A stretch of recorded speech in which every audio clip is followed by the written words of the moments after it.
करते हैं और पाइपर सरिका के फाउंडर और फंड मैनेजर अभय अग्रवाल हमारे साथ जुड़े हैं। अभय जी, गुड आफ्टरनून।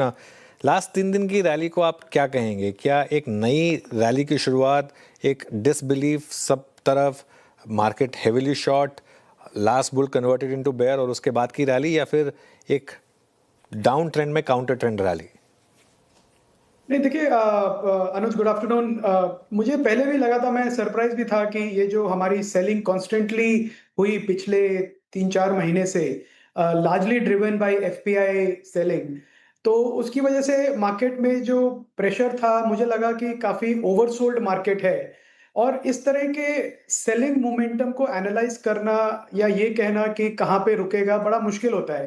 पर जिस तरह से एक वॉल्यूम बेस्ड बाइंग दिखी है, स्पेशली आज भी पोस्ट रिजल्ट्स, तो मुझे लग रहा है कि एक ओवरसोल्ड मार्केट था, अंडर ओन्ड मार्केट था, जिसमें वापस इन्वेस्टर्स आ रहे हैं, वैल्यू प्लस ग्रोथ अपॉर्चुनिटीज को ढूंढ रहे हैं। तो जो पैसा साइडलाइंस पे बैठा था वो वापस आया है।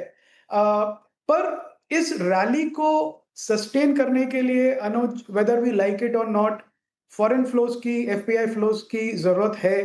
तो अगर ये एफपीआई फ्लोज रिवर्स होते हैं, क्योंकि आप देखिए, जब इमर्जिंग मार्केट्स ने अच्छा परफॉर्म किया है पिछले 6 महीने में, तो ऐसा नहीं है कि इमर्जिंग मार्केट में फ्लोज नहीं आए हैं, इंडिया में नहीं आए हैं। तो अगर हमारे भी इंडिया में भी फ्लोज स्टार्ट हो जाते हैं, तो मैं बहुत कॉन्फिडेंटली कह पाऊंगा, अनुज, की ये रैली, ये बॉटम एक बन गया है, specially small and mid caps में। और अब यहाँ से हमको एक अच्छी रिटर्न की उम्मीद कर सकते हैं।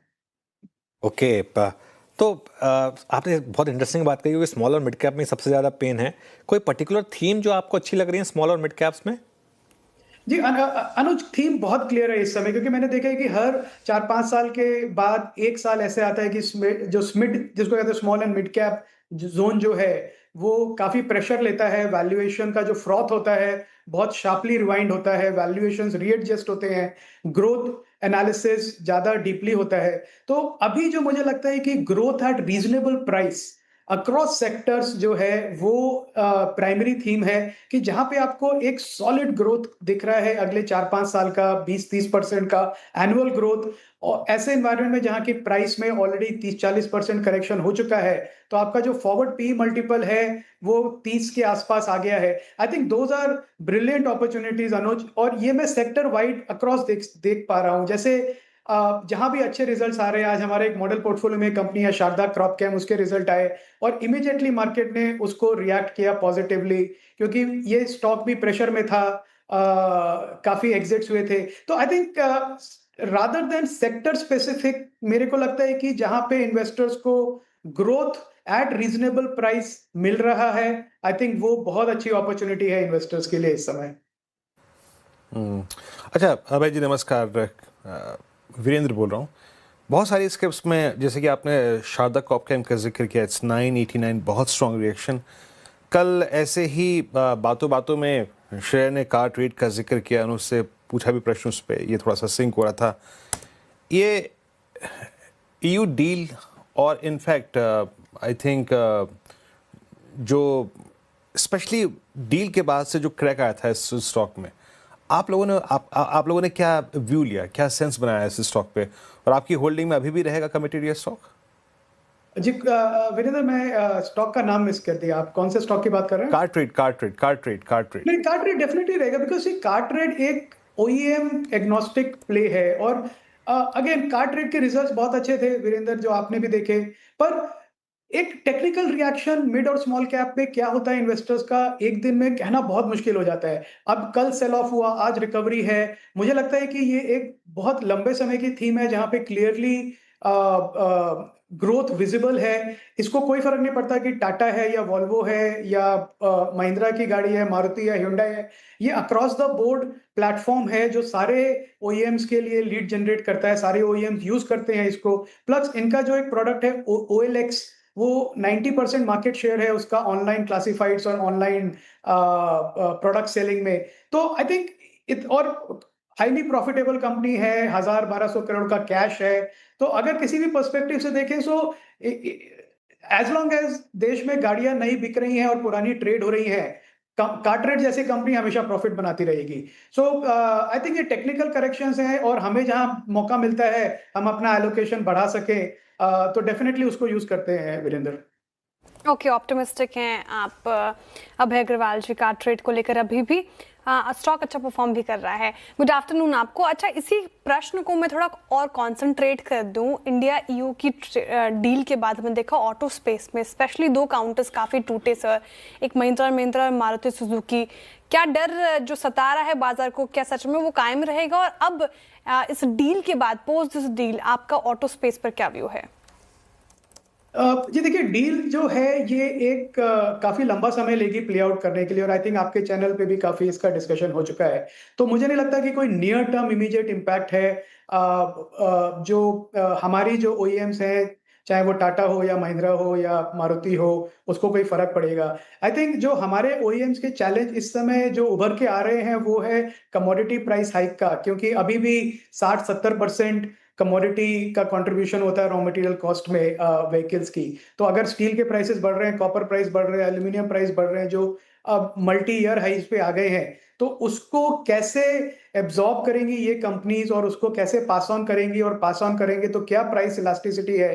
आई थिंक ये एक ज्यादा बड़ा कंसर्न है इन्वेस्टर्स के लिए। अगेन मेरा ये मानना है कि इंडिया एक बहुत स्ट्रॉन्ग कंजम्पशन मार्केट है, जहां पे अगर किसी कंपनी को 3-4-5% प्राइस हाइक लेना पड़े तो उसमें कोई बड़ी प्रॉब्लम डिमांड की मुझे नहीं लगता कि आएगी। और प्लस प्रोडक्ट इनोवेशन अगर स्ट्रॉन्ग है तो आप अलग चीजें यूज करके अपना मार्जिन प्रोटेक्ट कर सकते हैं। सो आई थिंक दैट मार्केट का थोड़ा ओवर रिएक्शन है EU deal plus commodity price increase का, पर मुझे लगता है कि वो टेपर आउट हो जाएगा as investors come back looking for good stocks.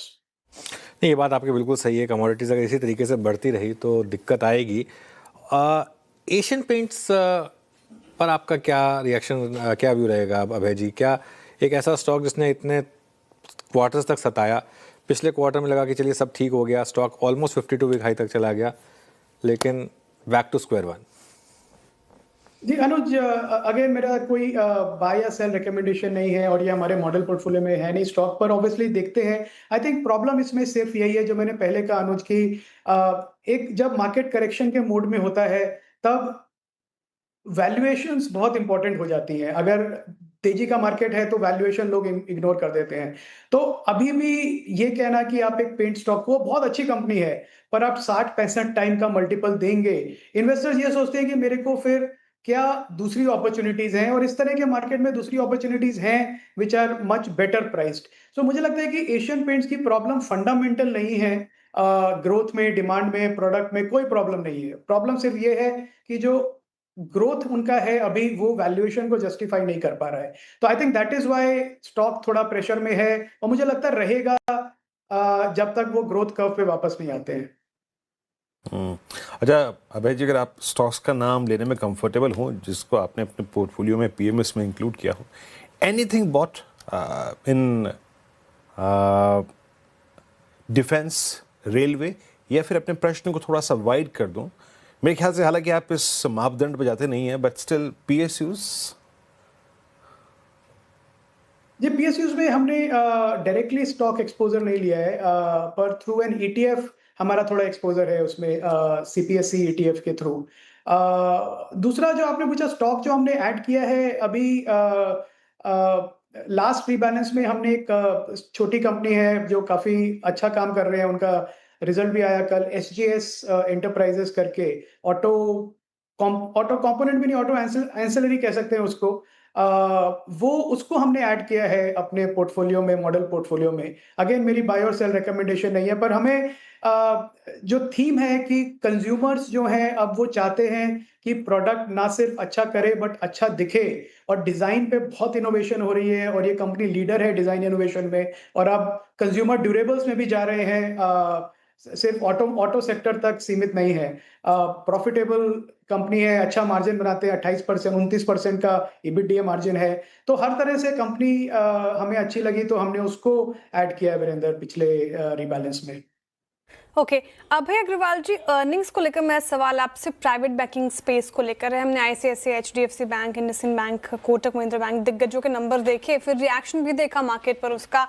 Banks ने हालांकि सुधार दिखाई है, आपको कैसे लगे इन अर्निंग्स, और साथ ही अब क्या व्यू बन रहा है आपका बैंकिंग स्पेस पे? जी श्रेया, मुझे लग रहा है बैंकिंग सेक्टर की जो अर्निंग्स है ये पोलराइज हो गई है। पोलराइज मतलब कि दो एक्सट्रीम्स पे है अभी। जो लार्ज बैंक्स हैं वो स्ट्रगल कर रहे हैं क्रेडिट डिपॉजिट रेशियो को लेके, क्योंकि जो डिपॉजिट्स हैं वो बढ़ नहीं रहे हैं। और वो इसलिए नहीं बढ़ रहे हैं कि वो काफी, अगर मैं यूज कर सकूं ये वर्ड, काफी कंजूस हैं सेविंग्स अकाउंट और एफडी रिटर्न्स के जो डिपॉजिट्स के जो इंटरेस्ट रेट्स हैं उसके मामले में। तो जो इन्वेस्टर्स हैं, जो डिपॉजिटर्स हैं, वो छोटे बैंक्स के पास ज्यादा जा रहे हैं, जो उनको काफी अच्छा इंटरेस्ट देते हैं सेविंग्स और एफडी पे, दोनों पे। तो इसकी वजह से क्या हो रहा है कि जो जो लास्ट अर्निंग्स हमने देखी अभी, जितने भी लार्ज बैंक्स हैं वो स्ट्रगल कर रहे हैं डिपॉजिट के लिए, और डिपॉजिट नहीं है तो क्रेडिट भी ऑब्वियसली स्ट्रगल कर रहा है। दूसरी तरफ जो छोटे बैंक्स हैं उनका कासा डिपॉजिट बढ़ा है, और जितने भी आप एसएफबीस के भी आप रिजल्ट देख लीजिए, उज्जीवन के, बंधन के जो भी आए, माइक्रो फाइनेंस कंपनीज के भी जो रिजल्ट्स आए, क्रेडिट एक्सेस वगैरह के, वहां पे क्लियरली पिकअप है कि प्रॉब्लम्स सॉल्व हो गई हैं। काफी पुरानी एनपीए साइकिल जो खराब हुई थी वो भी अब बैक ऑन ट्रैक है। तो मुझे लगता है कि जो छोटे बैंक्स और एनबीएफसीज हैं इनकी परफॉर्मेंस काफी बेहतर रही है और रहेगी कंपेयर टू लार्ज बैंक्स जो अभी थोड़ा डिपॉजिट्स के लिए स्ट्रगल कर रहे हैं। अनलेस वो अपनी स्ट्रैटेजी चेंज करें, मुझे नहीं लगता कि उनकी प्रॉब्लम जल्दी सॉल्व होगी। अभय जी, पावर इक्विपमेंट्स या फिर कैपिटल गुड्स, रिन्यूएबल एनर्जी, इस सेगमेंट में क्या आपने पोर्टफोलियो में कितना वेटेज दिया? कुछ स्टॉक्स जो ऐड कर रखे हो या फिर वेटेज बढ़ाया हो? नहीं, बिल्कुल, ये बहुत बड़ा ग्रोथ सेक्टर है। और जीडीपी अगर ग्रो करेगी, और करेगी डेफिनेटली इंडिया में, तो power consumption in every form will go up. पर हमारा अभी अप्रोच है कि हमने इसमें कोई डायरेक्ट बेट नहीं ली है किसी प्रोड्यूसर, पावर प्रोड्यूसर या कैपिटल गुड मैन्युफैक्चरर पे। उसके बनिस्बत अभी हमने एक थोड़ा कॉन्ट्रा बेट लिया है। अगेन मेरी बाय रिकमेंडेशन नहीं है, पर हमने आईएक्स का स्टॉक मॉडल पोर्टफोलियो में ऐड किया है प्योरली फ्रॉम वैल्यूएशन पर्सपेक्टिव, क्योंकि अभी भी ये ग्रोथ कंपनी है। इसका जो कपलिंग का इशू है वो अभी रिजॉल्व हुआ नहीं है, तो वो रिस्क है इन्वेस्टर्स के लिए। पर आई थिंक उस रिस्क को अगर हम इंक्लूड भी करें तो भी मुझे लगता है कि स्टॉक का जो प्राइस है, अभी जो वैल्यूएशन है, बहुत अट्रैक्टिव है फॉर लॉन्ग टर्म इन्वेस्टर्स। ये कब रिजॉल्व होगा, कब ये स्टॉक टर्न अराउंड होगा, कब ये रीरेट होगा, ये कहना मुश्किल है। पर मुझे लगता है कि to play power sector in India ये बहुत अच्छा एक प्रॉक्सी बेट है इन्वेस्टर्स के लिए। चलिए अभय जी, बहुत बहुत शुक्रिया, आप इस चर्चा में शामिल हुए सभी सेक्टर्स पे, और इनफैक्ट आप स्टॉक स्पेसिफिक भी टिप्पणी करने में आज कंफर्टेबल रहे। बहुत बहुत शुक्रिया, आप इस कार्यक्रम में शामिल हुए, और पोस्ट बजट आपके व्यूज़ समझने के लिए एक बार फिर से आपसे बातचीत करेंगे। बहुत बहुत शुक्रिया।